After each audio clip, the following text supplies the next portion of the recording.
The income statement and balance sheet are what you want to review to understand a company's performance and equity position. However, when it comes to cash, understanding cash flow valuations is something that we really need to talk about. It's one of the most important things considered by Wall Street analysts, and it really begins with the statement of cash flows. The statement of cash flows is where you can see the different types of cash ins and outs and understand how a company is producing its cash position. It outlines operating activities, investing activities, as well as financing activities. And that way you can get a clear snapshot of how the business operations are performing, as well as both the investment and financing arms of the company. So once you get to the bottom line, you arrive at the company's cash position for the end of that time period. And understanding their cash position and how it's changing over time is very important, and it's a major factor for analysts when determining the value of a company. So what they do is they break it down to the cash at the end of each time period, and they take a look at how that cash is changing over time.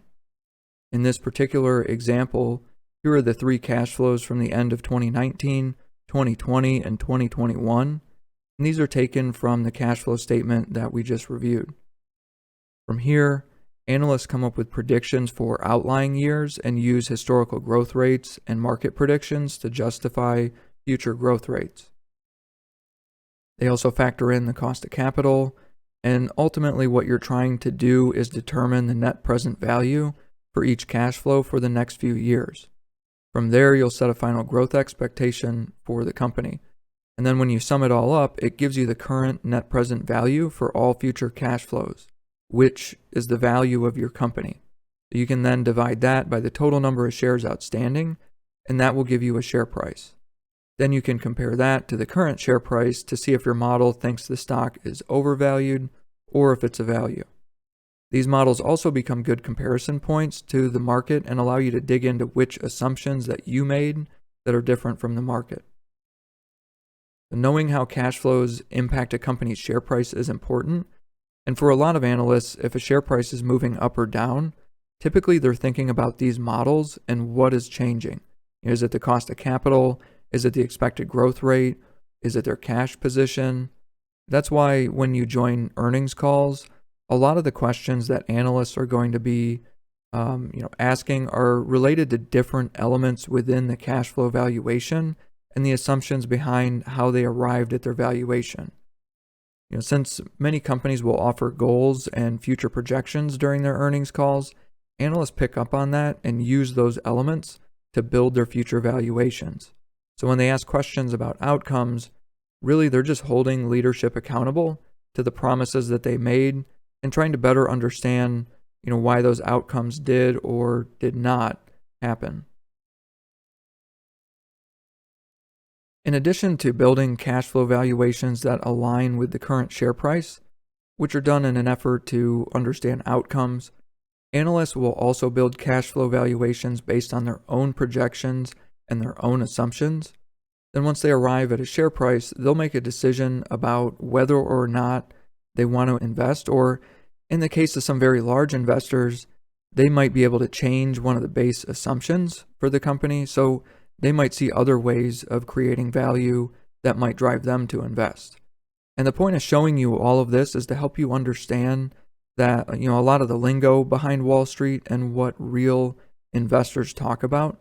There are a couple of big names out there right now that, at least at this point in time, are sitting on a bunch of money, and it's because they're saying that everything is overvalued or that there's no value out there. Well, what they're referring to is that when they sit down and they look at their projections, it shows that the companies are worth less than the share price you're paying. So for them, there's no value, and it forces them to take on unnecessary risk by buying the stock. So they just stay in their cash position. When it comes to determining share price, we just covered a way to do that through cash flow valuations, but there are actually many different ways to calculate that. You can use the balance sheet to find your shareholders' equity and divide that by the total number of shares outstanding. That can give you a share price.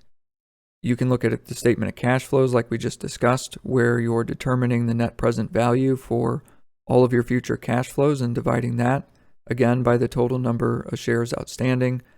And don't forget that we covered expected return in a prior lesson.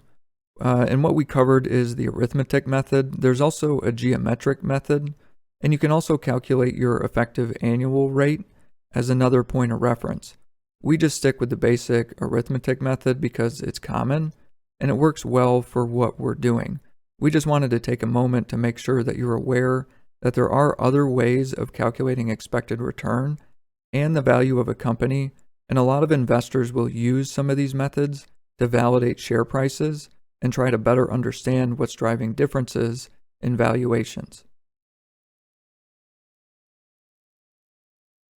Now that we've covered cash flows and valuation, we need to discuss market capitalization and how that's a reference to the value of a company's outstanding shares. If you take the current share price and multiply it by its number of shares outstanding, that will give you the market cap for the company, and from there it gets further segmented by value. So some of these terms you may have heard of before, but they're references to the different size of the companies. So going from smallest to largest, a company with less than $50 million valuation is referred to as a nano cap. From $50 million to $250 million, they're a micro cap. From $250 million to $2 billion, they're a small cap. From $2 billion to $10 billion, they're a mid cap. From $10 billion to $200 billion, they're a large cap. And from $200 billion and up, they're referred to as a mega cap.